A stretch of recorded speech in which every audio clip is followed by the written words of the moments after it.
সবাইকে অনেক অনেক স্বাগত জানাচ্ছি আজকের দিনের অনুষ্ঠানে। আজকে যে বিষয়টা নিয়ে আলোচনা করব সেটা হলো সূর্যদেবের গোচর। সূর্যদেব আগামীকাল 14ই মে মেষ রাশি ত্যাগ করে বৃষ রাশিতে গোচর করবে এবং সেটা হলো রাত্র 10টা বেজে 18 মিনিটে।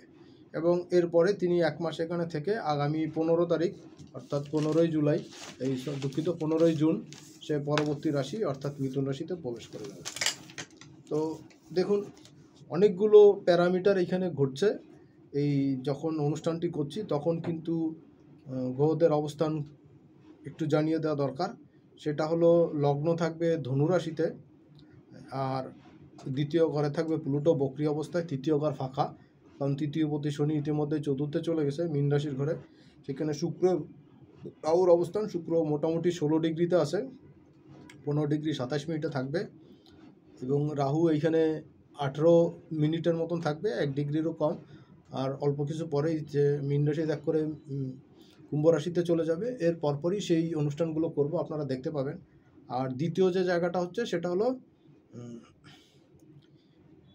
বুধ থাকছে মেষ রাশিতে 13 ডিগ্রি 10 মিনিটে, আর রবি তো চলে যাচ্ছে বৃষ রাশিতে, সেখানে ইউরেনাস তাকে ওয়েলকাম জানানোর জন্য থাকছে। আর বৃহস্পতি ইতিমধ্যেই এইখানে প্রবেশ করে যাবে, যখন আমি অনুষ্ঠানটি আপনারা দেখতে পাবেন, সূর্যের গোচরটা হবে তার অল্প কিছু আগেই জাস্ট বৃহস্পতি বৃষ রাশি ত্যাগ করে মিথুন রাশিতে প্রবেশ করে যাচ্ছে। তার অবস্থান থাকছে 05 মিনিটে। আর মঙ্গল যথারীতি থাকছে কর্কট রাশিতে এবং 18 ডিগ্রি 2 মিনিটের মতন। আর কেতু এবং রাহুর অবস্থান ঠিক অপোজিটে, কন্যাতে থাকছে কেতু, এবং কেতু সিংহ রাশিতে চলে যাবে, একদম জাংচারে অবস্থান করে আছে। আর দ্বাদশ ঘরে বৃশ্চিকের ঘরে থাকছে চন্দ্র। দেখুন, একটা জিনিস কি, এইখানে রাহু এবং কেতুর অ্যাক্সিসের মধ্যে সবগুলো গ্রহই কিন্তু অবস্থান করে আছে, অর্থাৎ এখন কিন্তু সেই কালসর্পদোষ বা কালসর্পযোগ এখন চলছে। তো এই সময়ের মধ্যে কিন্তু এই ঘটনাগুলো ঘটছে। তো সময়টা চলবে মোটামুটি জুন মাসের শেষ পর্যন্ত, তৃতীয় সপ্তাহ পর্যন্ত। তারপরে চতুর্থ সপ্তাহ থেকে এই কালসর্পদোষটা কেটে যাবে জুন মাসের 19-20 তারিখের দিকে। এই সিচুয়েশন পর্যন্ত কিন্তু সিচুয়েশনটা থাকবে, অর্থাৎ সামনের গোচরটা যখন সূর্যদেব যাবে বৃষ রাশি ত্যাগ করে মিথুন রাশিতে, তখনও কিন্তু সেই কালসর্পদোষটা থাকবে। তো আরও 1 মাসের একটু বেশি সময় অপেক্ষা করতে হবে, এবং সমস্ত জায়গাতেই কিন্তু এর একটা নেগেটিভ প্রভাব পড়ছে, আরও পড়বে। তো অনুষ্ঠানটি 2 ভাগে ভাগ করছি। প্রথম অংশে কিছু স্বল্প বিস্তর আলোচনা করছি বৃষ রাশি এবং রবির গোচরটা নিয়ে, এবং দ্বিতীয় অংশে আলোচনা করব সার্বিক, প্রথম এবং দ্বিতীয় অংশে একই সঙ্গে আলোচনা করব সার্বিক এফেক্ট নিয়ে সংক্ষেপে, এবং তৃতীয় অংশে আলোচনা করব 12টা রাশি লগ্নের রাশিফল। তো এই অংশে আবার আপনাদেরকে স্বাগত জানাচ্ছি। আর ছোট্ট একটা রিকোয়েস্ট করতে চাই, যারা চ্যানেলটি এখনও সাবস্ক্রাইব করেননি বা আজকের দিনে প্রথম দেখছেন, অবশ্যই করবেন, আর সঙ্গে সঙ্গে বেল বাটনটি অন করে রাখবেন, কারণ আমি যখনই কোনো জ্যোতিষ বা জ্যোতিষ সম্পর্কিত ভিডিও আপলোড করব তার নোটিফিকেশন আপনার কাছে পৌঁছে যাবে। আর এর মাধ্যমে কিন্তু আপনার সঙ্গে আমার সম্পর্কটা কিন্তু চিরস্থায়ী হবে। তাহলে চলুন কথা না বাড়িয়ে মূল অনুষ্ঠানে প্রবেশ করা যাক। দেখুন, বৃষ রাশিতে যখন রবি প্রবেশ করছে তখন কালসর্পদোষ থাকছে বৃষ রাশির ঘরে, ষাঁড় চিহ্নিত ঘর, শুক্রের ঘর। এই ঘরে অনেকগুলো প্যারামিটার থাকে।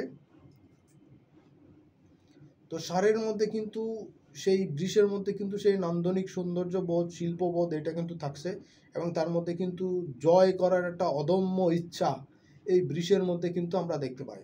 তো রাজা সূর্য যখন তিনি তার রাজ্যের পরিক্রমায় চলেন, সারা বছরই চলতে থাকেন, এই করতে করতে যখন শুক্রের প্রথম ঘর বৃষ রাশিতে আসে, তখন কিন্তু সেই নান্দনিক শিল্পগুণ, নান্দনিক সৌন্দর্যবোধ, এটা কিন্তু খুব জাগ্রত হয়। এবং অনেকের মতে সেইখানে কিন্তু তার যে পছন্দের রানী, অর্থাৎ তার বড় রানী তার সঙ্গে থাকেন, তিনি এইখান দিয়ে শুরু করেন ঘড়ির কাঁটার বিপরীত দিকে। আর রাহুকেতু আপনারা জানেন ঘড়ির কাঁটার দিকে একই দিকে আবর্তন হয়। তো এই বৃষ রাশির ঘরটাকে কিন্তু বিভিন্ন সুন্দর সময় হিসাবে ব্যবহার করা হয়, বলা হয়। চলতি বাংলায় আমাদের দেশে আমরা মধুমাস হিসাবে ব্যবহার করে থাকি, বলে থাকি, কারণ এই সময় বিভিন্ন রকম ফল পাওয়া যায়, বিশেষ করে আম, লিচু, কাঁঠাল, অনেক সুস্বাদু মনোমুগ্ধকর ফল, সুস্বাদু ফল কিন্তু আমরা এই সময় পাই, রসালো ফল। তো এইটা এই সময় পাবেন। তবে একটা জিনিস হচ্ছে কি, এই বছর কিন্তু এই সময়টাতে প্রচুর গরম থাকবে, টেম্পারেচার খুব হাই থাকবে। অগ্নিকারক বৃহস্পতি সে বাতাসের ঘরে চলে গেল, পিতৃকারক ঘরে রবি চলে আসলো, তো বাতাস এবং তেজ অনেক বেশি থাকবে এবং এই সময় কিন্তু এই মাসের শেষের দিকে কিন্তু আপনারা বর্ষার দেখা পাবেন এবং মোটামুটিভাবে এই মাসের চলতি বাংলা মাসের শেষের দিকে অর্থাৎ রবি যখন এখান থেকে বের হয়ে যাবে তার আগ মুহূর্তে কিন্তু আপনারা কিছু বৃষ্টির দেখা পাবেন এবং এটা মোটামুটি সিজনাল বৃষ্টি আপনারা পাবেন। এর আগ পর্যন্ত কিন্তু খুব একটা বৃষ্টি এখানে পাবেন না। আকাশে মেঘ দেখবেন, দু এক ফোঁটা হালকা পাতলা কোথাও বৃষ্টিপাত হতে পারে, কিন্তু সেই রকম বৃষ্টি শুরু কিন্তু পাবেন এবং তাপদাহ কিন্তু এই সময় চলবে। এটা কিন্তু কন্টিনিউ করে, অন্যান্য বছরও করে, কিন্তু এই বছর একটু বেশি করবে। এই বছর বৃহস্পতি আগে থাকছে, রবি পরে থাকছে, তো এই বছর কিন্তু তাপদাহ থাকবে, বাতাস থাকবে, বাতাসে প্রচণ্ড তাপদাহ থাকবে এবং জনমনে কষ্টও হবে। সো আপনারা সেই বিষয়গুলো দেখবেন। আরেকটা জিনিস হচ্ছে এই সময় কিন্তু বিভিন্ন রকম স্কিন ডিজিজ দেখা দিতে পারে, আর তার চেয়েও বড়ো জিনিস হলো এরপরে শুক্রেরও একটা গোচর হচ্ছে এই চলতি মাসের শেষের দিকে, 31 তারিখে মে মাসের। তো মশা বা বিভিন্ন কীটপতঙ্গ এর উপদ্রবও কিন্তু বৃদ্ধি পাবে, এটা আপনাদের বেশ খানিকটা ভোগাবে। আর মঙ্গল এইখানে কর্কট রাশিতে নিচস্থ অবস্থায় পুরো মাসটা থাকছে এবং সে আগামী জুন মাসের 6 তারিখে এখান থেকে মুভমেন্টে যাবে। তো সময়টাও খুব একটা পজিটিভ সময় বলা যাচ্ছে না। রাহুরও ট্রানজিট করে যাবে মাসের শেষের দিকে। সব মোটামুটিভাবে খুব ক্রিটিক্যাল একটা মাস যাচ্ছে, খুব গুরুত্বপূর্ণ একটা মাস যাবে এই মাসটা, ইংরাজি মাসটা। তো এখানে রাহুর ট্রানজিট হচ্ছে, কেতুর ট্রানজিট হচ্ছে, বৃহস্পতিরও ট্রানজিট হলো, অনেক বড় বড় ঘটনা ঘটবে। এরপরে মঙ্গলেরও ট্রানজিট হবে সামনের মাসের প্রথম সপ্তাহে 6 তারিখে। তো সব কিছু মিলে একটা প্রবাহ চেঞ্জ হওয়া, একটা গতিপথ চেঞ্জ হওয়া, অনেক কিছু চেঞ্জ হবে, পৃথিবীর মানচিত্রও চেঞ্জ হবে এবং অনেক আপ ডাউন সিচুয়েশন চলবে। যুদ্ধ অবস্থা এটাও চলবে, কাজের যুদ্ধ না হলে কথা যুদ্ধ তো চলবেই। তো আস্তে আস্তে মাসের শেষে যখন মঙ্গল শিফটিং হয়ে যাবে সিংহ রাশিতে, তখন কিন্তু অনেক কিছু নিয়ন্ত্রণে চলে আসবে, যার যেখানে থাকার কথা সে সেখানে থাকবে। অনেকের সরকার বা সরকার প্রধানের বিদায় ঘণ্টা স্টার্ট হয়ে যাবে, অনেকের কিন্তু বিদায়ও হয়ে যাবে। এ সময়গুলো কিন্তু ততটা জুতের হবে না। আমি বলবো সবাইকে একটু ধৈর্য ধারণ করতে, কথা বলার ক্ষেত্রে একটু বুঝে শুনে বলবেন। রাহুর কিন্তু দ্বিতীয়, বুধ থাকছে রবির দ্বাদশে, বুধও কিন্তু এখান থেকে ট্রানজিট করে যাবে, রবির ঘরে চলে যাবে বৃষ রাশিতে। সেটাও কিন্তু খুব বেশি সময় লাগবে না, সেটা মোটামুটি পরের সপ্তাহতেই 23 তারিখে বুধ বৃষ রাশিতে চলে যাবে, রবির সঙ্গে কাছাকাছি থাকবে, উদয়াদিত্য যোগ তৈরি হবে। সো সাবধান সতর্ক থাকবেন কথা বলার ক্ষেত্রে। আর যারা রাজনীতিবিদ নয় তারা রাজনীতি নিয়ে যত কম কথা বলবেন তাদের জন্যই মঙ্গল। নতুবা বেফাস কথাবার্তা বলে আপনার এবং আপনার পরিবারের জন্য, আপনার দলের জন্য, সোসাইটির জন্য কিন্তু সমস্যা তৈরি করতে পারেন। 2 নম্বর জায়গা, কেতু ট্রানজিট করে যাবে কন্যা থেকে সিংহে। তো অলরেডি এর ফল দেওয়া শুরু করে অনেকের ক্ষেত্রেই দিচ্ছে এবং আপনারাও পাবেন। অনেকে বুঝতে পারছেন, অনেকে বুঝতে পারছেন না। তো সময়টা কিন্তু ততটা পজিটিভ সময় না। আর বৃহস্পতির এই গোচরটা যেখানে হচ্ছে মিথুনের ঘরে, সেটাও কিন্তু খুব পজিটিভ গোচর আমার কাছে মনে হচ্ছে না। এই সময়টা কিন্তু একটা যুদ্ধ অবস্থা চলবে পুরো 25 সালটা, 26 সালের প্রথম অর্ধেক পর্যন্ত। সো সময় সুযোগ মতন সেই বিষয়গুলো নিয়ে আলোচনা করব। মঙ্গলের যতক্ষণ না পর্যন্ত সিংহ রাশিতে যাচ্ছে ততক্ষণ পর্যন্ত কিন্তু ফিজিক্যাল পার্টে পেটের হজমজনিত জটিলতায় কিন্তু ভুগতে হতে পারে। যাদের এই সংক্রান্ত জটিলতা আছে তারা তো ভুগবেনই, অন্যদেরও কিন্তু পেটের অসুস্থতা কিন্তু এ সময় আসতে পারে।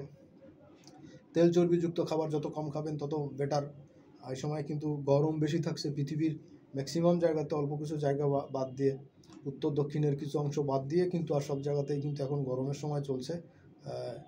তো গরম কিন্তু বেশ ভালোই থাকবে এবং অতীতের রেকর্ডগুলো কিন্তু এই বছর ব্রেকডাউন হবে সব ক্ষেত্রেই এবং আবহাওয়ার কিন্তু খুব দ্রুত র্যাপিড চেঞ্জ আপনারা দেখতে পাবেন। এবং এই বছরের এই সময়টাতে বিশেষ করে অক্টোবর মাসের লাস্ট পর্যন্ত কিন্তু প্রচুর পরিমাণে ভারতীয় উপমহাসাগরে কিন্তু জলবায়ুর অনেক পরিবর্তন হবে, অনেক উষ্ণতা থাকবে এবং ঘূর্ণিঝড় টর্নেডো এগুলো কিন্তু অনেক বেশি হবে। এবং শুধু তাই নয়, এখানে কিন্তু পরিবেশটাও কিন্তু উত্তপ্ত থাকবে। কোনো সুনামি বা সমুদ্রের নিচে কিন্তু কোনো আগ্নেয়গিরি উৎপাত বা কী বলে এটাকে ভূমিকম্প হওয়া, এই জিনিসগুলো কিন্তু এই সময় অনেক বেশি হবে। তো সাবধান সতর্ক থাকবেন। আর যারা পাহাড়ি এলাকায় ঘুরতে যাওয়ার চিন্তাভাবনা করছেন, একটু সাবধান সতর্ক থাকবেন, কারণ এই জায়গাগুলো কিন্তু এখন অনেক বেশি রিস্কি জায়গা হচ্ছে। সবাই সাবধান সতর্ক থাকবেন, এই জায়গাগুলো একটু বুঝে শুনে চলবেন। আশা করি আপনারা সুস্থ থাকতে পারবেন। আর খাওয়ার ক্ষেত্রে পেটের হজমজনিত জটিলতায়, শ্বাসকষ্টজনিত জটিলতা কিন্তু বৃদ্ধি পাবে, স্কিন ডিজিজ কিন্তু বৃদ্ধি পাবে। এইগুলো একটু বুঝে শুনে চলার চেষ্টা করবেন। বিশেষ দরকার না হলে রৌদ্রের তাপমাত্রার মধ্যে যত কম বেরোবেন তত ভালো। চলে যাচ্ছি সরাসরি দ্বিতীয় পর্বের আলোচনায়। দ্বিতীয় পর্বে মেষ রাশি থেকে দ্বাদশ রাশি পর্যন্ত, মীন রাশি পর্যন্ত আলোচনা শুরু করছি। প্রথমেই মেষ রাশি। দেখুন, মেষ রাশির ক্ষেত্রে রবির গোচরে সেকেন্ড হাউসে হচ্ছে, আপনার লগ্ন থেকে রবি দ্বিতীয় চলে যাচ্ছে রাশি থেকে। সো পঞ্চমপতি দ্বিতীয় গমন, অষ্টমে তার দৃষ্টি, ফাটকা ইনকামের জায়গা কিছু তৈরি করবে। এটা আপনাদের জন্য একটা বেটার গোচর আমি বলবো। গত 1 বছর ধরে বৃহস্পতি আপনার রাশিতে থাকার ফলে আপনি বিভিন্ন রকম হেনস্থা হওয়া, বিভিন্নভাবে আর্থিকভাবে ক্ষতিগ্রস্ত, লুজার হওয়া, ঋণগ্রস্ত হওয়া, এই জায়গাগুলো ফেস করছিলেন। বৃহস্পতিরও গোচর হলো, রবিও আপনার এখানে গোচর করলো রাশিতে। আপনার স্ট্যাটাস কিন্তু বৃদ্ধি পাবে, সম্মান, খ্যাতি, প্রতিষ্ঠা এগুলো কিন্তু পুনর্বিবেচনায় আসবে এবং পূর্ণ প্রতিষ্ঠা কিন্তু এগুলো পাবেন। আকস্মিকভাবে পুরনো ধার দেনা পরিশোধ করার যেমন অপরচুনিটি পাবেন, তেমনি আপনার পাওনা গন্ডাও আদায় করা আপনার জন্য একটু সহজতর হবে। সন্তান রিলেটেড কোনো গুড নিউজ কিন্তু এই বছর এই সময়টাতে পেতে পারেন। সন্তানের এবং আপনার ক্যারিয়ারের গ্রাফটাও কিন্তু এই সময় বেশ খানিকটা বৃদ্ধি পেতে পারে। সময়টা কিন্তু যথেষ্ট পজিটিভ থাকছে আপনার জন্য। দ্বিতীয় যে জায়গাটা হচ্ছে সেটা হলো বৃষ রাশি। দেখুন, বৃষ রাশির ক্ষেত্রে আপনার রাশিতেই কিন্তু রবির গোচর। আপনার মধ্যে কিন্তু অনেক চাপ ফিল হবে, অনেক স্ট্যাটাস মেনটেন করতে কিন্তু অনেক বেশি ব্যয় হবে। এই জায়গাটা কিন্তু আপনার জন্য একটু ক্রিটিক্যাল থাকছে। আর দ্বিতীয় জায়গা হচ্ছে প্রেম, বিবাহ, দাম্পত্য জীবন নিয়ে কিন্তু রোমান্টিক সিচুয়েশনের সঙ্গে সঙ্গে কিন্তু একটু ঝঞ্ঝাটের পরিবেশ আসবে বৃষ রাশির জন্য। সময়টা একটু মেনটেন করে চলার চেষ্টা করবেন, বুঝে শুনে চলার চেষ্টা করবেন। কত কম বলে পারবেন ততই কিন্তু বেটার। আদারওয়াইজ দাম্পত্য জীবনে স্পাউসের সঙ্গে কিন্তু সমস্যা, টানাটানি কিন্তু বৃদ্ধি পেতে পারে। এটা একটু বুঝে শুনে চলার দরকার। গৃহ সুখ শান্তি কিন্তু বৃদ্ধি পাবে, আর্থিক উন্নতি এ সময় পাবেন কিছুটা। বৃষের ক্ষেত্রে বন্ধুস্থানীয় ব্যক্তির সাহায্য সহযোগিতা পাবেন। গার্লফ্রেন্ড, বয়ফ্রেন্ড যাদের আছে, তাদের প্রেম ভালোবাসা যাদের চলছে বা প্রেম ভালোবাসা খুঁজছেন, নতুন প্রেম ভালোবাসা এই সময় কিন্তু আপনার জীবনে আসতে পারে। তৃতীয় রাশি মিথুন রাশি। মিথুনের দ্বাদশের সূর্যের গোচর করছে, তৃতীয়পতি দ্বাদশে গোচর, 6 হাউসে তার দৃষ্টি থাকছে, পূর্ণ দৃষ্টি। দেখুন, আপনার শত্রুতার এগেনস্টে সাকসেস পাবেন, শত্রু দমন হবে। যারা ঘুরে ঘুরে কাজ করেন, সেলসের কাজ করেন, ট্যুর ট্রাভেলের কাজের সঙ্গে যুক্ত, বিভিন্ন রকম খেলাধুলার সঙ্গে যুক্ত, তাদের জন্য কিন্তু মিথুনের এই সময়টা কিন্তু যথেষ্ট ভালো কিন্তু দেখা যাচ্ছে। আর্থিক বিবেচনায় সময়টা যথেষ্ট স্ট্রং হচ্ছে। যারা এক্সপোর্ট ইম্পোর্টের সঙ্গে যুক্ত, তাদের জন্য কিন্তু সময়টা যথেষ্ট পজিটিভ বলা যায়। পরের রাশি কর্কট। কর্কটের জন্য কিন্তু সোর্স অফ ইনকামের জায়গাটা বেটার হচ্ছে, এক্সপোর্ট ইম্পোর্টেড বিজনেসের জায়গায় কিন্তু বেটার হচ্ছে। যারা ফরেন কারেন্সির মাধ্যমে ইনকাম করেন তাদের জন্য কিন্তু যথেষ্ট বেটার সময়টা বলা যাচ্ছে। সন্তানের কোনো গুড নিউজ পেতে পারেন, সন্তান সংক্রান্ত কোনো গুড নিউজ পেতে পারেন, আপনার প্রমোশন ইনক্রিমেন্ট সংক্রান্ত কোনো গুড নিউজ পেতে পারেন। আর্থিক বিবেচনায় সময়টা যথেষ্ট স্ট্রং থাকছে। সেভিংসের জায়গায় কিন্তু এই সময় একটু বৃদ্ধি পেতে পারে। আয় স্থান যথেষ্ট ভালো থাকবে। স্বপেশায় যারা যুক্ত, বিজনেসের সঙ্গে যারা যুক্ত, তাদের জন্য কিন্তু জবরদস্ত ভালো সময় কিন্তু দেখা যাচ্ছে। সম্মান প্রতিষ্ঠা এই সময় বৃদ্ধি পাবে।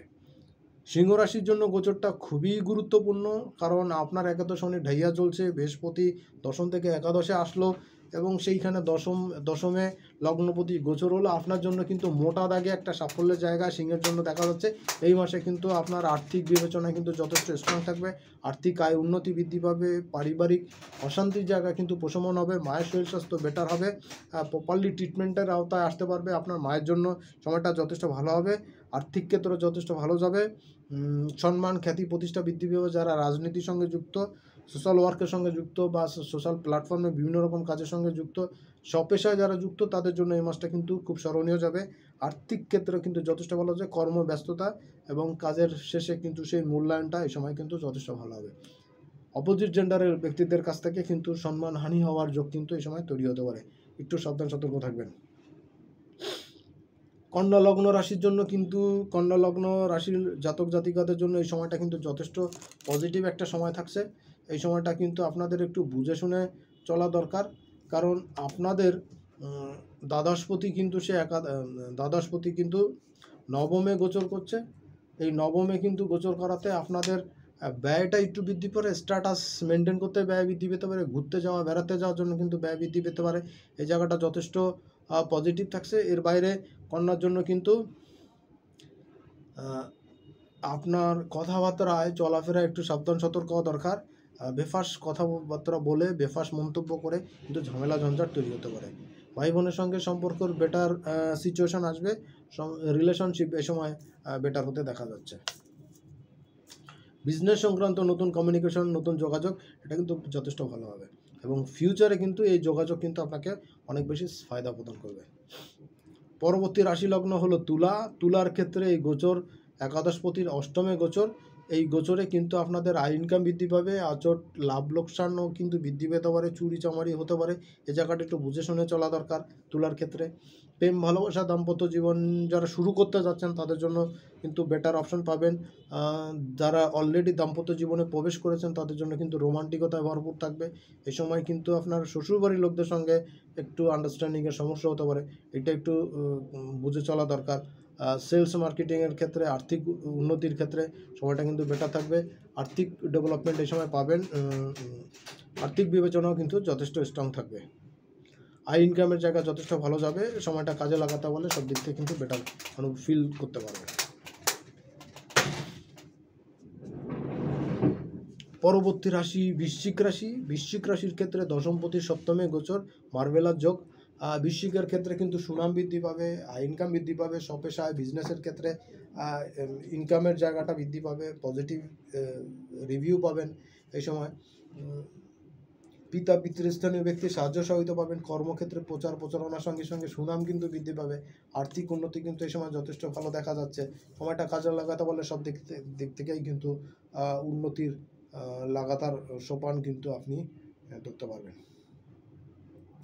পরবর্তী রাশি লগ্ন হলো ধনু। ধনুর ক্ষেত্রে কিন্তু গোচর হচ্ছে নবমপতি ষষ্ঠে গোচর। প্রতিযোগিতামূলক কাজে সাকসেস আসবে। অনেক ঘোরাঘুরি যারা করেন, সেলস মার্কেটিংয়ের কাজের সঙ্গে যারা যুক্ত, ট্যুর ট্রাভেলের কাজের সঙ্গে যুক্ত, বিভিন্ন খাদ্য বা খাবার জাতীয় জিনিসের বিজনেসের সঙ্গে যুক্ত, তাদের জন্য কিন্তু সময়টা খুব ভালো যাবে। পিতা পিতৃস্থানীয় ব্যক্তির সাহায্য সহযোগিতা পাবেন। আর্থিক ক্ষেত্রে বেনিফিটের জায়গা যথেষ্ট ভালো দেখাচ্ছে। ঘোরাঘুরির মাধ্যমে কিন্তু ইনকাম হবে। ফরেন কারেন্সির মাধ্যমে যারা ইনকাম করেন তাদের জন্য কিন্তু যথেষ্ট ভালো সময় থাকছে। মকর রাশি লগ্নের জন্য কিন্তু একটু টেনশনের জায়গা থাকবে। অষ্টমপতির পঞ্চমে গোচর, একটু টেনশনের জায়গা থাকবে। তবে সন্তান রিলেটেড কোনো গুড নিউজ পেতে পারেন। ক্যারিয়ারের গ্রাফের ক্ষেত্রে কিছুটা পজিটিভিটি এই সময় আপনারা লক্ষ্য করতে পারবেন। আর্থিক উন্নতি যথেষ্ট ভালো থাকবে, আয় ইনকাম পাবেন, পুরনো ধার বাকি পাওনা গন্ডা আদায় হওয়ার কিছু সুযোগ থাকবে। আর্থিক মানসিক ক্ষেত্রে কিন্তু কিছু পানিশমেন্টের মধ্যে আপনারা পড়তে পারেন। আর্থিক বিবেচনায় কিন্তু আর্থিক ক্ষেত্রে লুজার হতে পারেন। ঋণ দেনা বা দায় দেনা কিন্তু বৃদ্ধি পেতে পারে। দায় পরিশোধ করার জন্য কিন্তু আপনার উপরে চাপ প্রয়োগ করতে পারে। এই বিষয়গুলো একটু বুঝে শুনে চলবেন। শত্রুতা কিন্তু এই সময় বেশ ভালো রকম বৃদ্ধি পাবে। দেখুন, পরের জায়গাটা হচ্ছে মকর রাশি। মকরের আলোচনা করলাম। পরের রাশি হলো কুম্ভ রাশি। কুম্ভ রাশির জন্য কিন্তু সপ্তমপতি তার চতুর্থে গোচর করছে। এই গোচরটা কুম্ভের জন্য কিন্তু মোটা দাগে শুভ বলা চলে, কারণ এই সময় বিজনেস স্বপেশায় যথেষ্ট স্ট্রং সিচুয়েশন থাকবে। কাজের চাপ থাকবে, কাজের লোড থাকবে, সব কাজ শেষ করাটা মুশকিল হবে টাইম মতন। কিন্তু তারপরে বলবো কাজে মনোযোগী হন এবং কাজের দিকে লেগে থাকার জন্য সচেষ্ট থাকুন। দেখবেন কাজের জায়গাটা যথেষ্ট স্ট্রং ফল প্রদান করে যাবে আপনাকে। এই জায়গাটা যথেষ্ট পজিটিভ হচ্ছে। আয় ইনকাম বৃদ্ধি পাবে। প্রেম ভালোবাসা রোমান্টিকতায় ভরপুর থাকবে। সময়টা যথেষ্ট স্ট্রং হবে। আর্থিক উন্নতি, আর্থিক পজিটিভিটি কিন্তু যথেষ্ট কাজের হবে এবং এই সময় কিন্তু সেলস ব্যবসা বাণিজ্যও কিন্তু যথেষ্ট ভালো থাকবে। যারা স্বপেশার সঙ্গে যুক্ত তাদের জন্য কিন্তু বিজনেসের সুনাম, কাস্টমার ডিলিংস, কাস্টমার প্রবাহ এটা কিন্তু ভালো থাকবে। রিভিউ কিন্তু যথেষ্ট ভালো থাকবে। সর্বশেষ রাশি মীন রাশি। মীন রাশি লগ্নের জাতক জাতিকাদের জন্য তৃতীয় গোচর হচ্ছে ষষ্ঠপতির। দেখুন, যোগাযোগ কমিউনিকেশন মীনের জন্য খুব ভালো হবে। এই সময় নতুন ডিলিংস হবে, নতুন কাস্টমার হবে, যারা বিজনেস অফিসে যুক্ত আছেন নতুন কাস্টমার, সেলস ব্যবসা বাণিজ্য ভালো হবে, আপনার ইমপ্রেশন বৃদ্ধি পাবে, আপনার স্ট্যাটাস বৃদ্ধি পাবে, আপনার সামাজিক মর্যাদা বৃদ্ধি পাবে, প্রেম ভালোবাসা সংক্রান্ত জায়গাতে কিন্তু কিছুটা পজিটিভিটি পাবেন। এই সময় কিন্তু নতুন যোগাযোগ আসবে বিবাহ দাম্পত্য জীবন স্টার্ট করার জন্য। যাদের ওয়েট করে আছেন তাদের জন্য কিন্তু পাকা কথা বা ফাইনাল এটা হতে পারে। আর আর্থিক বিবেচনা যথেষ্ট ভালো যাবে। যারা বিবাহের জন্য পাত্রপাত্রী খুঁজছেন তাদের জন্য সেটেল হওয়া বা ফাইনাল হওয়ার একটা জায়গা এই সময় দেখাচ্ছে। আর্থিক ক্ষেত্রে পিতা পিতৃস্থানীয় ব্যক্তির সাহায্য সহযোগিতা পাবেন। মোটামুটি সময়টা রবির গোচরে মিনের জন্য অশুভ নয়, যথেষ্ট শুভ বলা চলে। এই ছিল আগামী 14 তারিখ সূর্যদেবের যে গোচর হচ্ছে সেই গোচরের সংক্ষিপ্ত আলোচনা। যদি এর বাইরে কারো কোনো কিছু জানার থাকে অবশ্যই জানাবেন কমেন্ট সেকশনে, চেষ্টা করবো তার উত্তর দিতে বা অন্য কোনো অনুষ্ঠানে সেই বিষয়ে জানাতে। সবাইকে অনেক অনেক ধন্যবাদ অনুষ্ঠানটি শেষ পর্যন্ত দেখার জন্য। আজকের মতন এখানে বিদায় নিচ্ছি।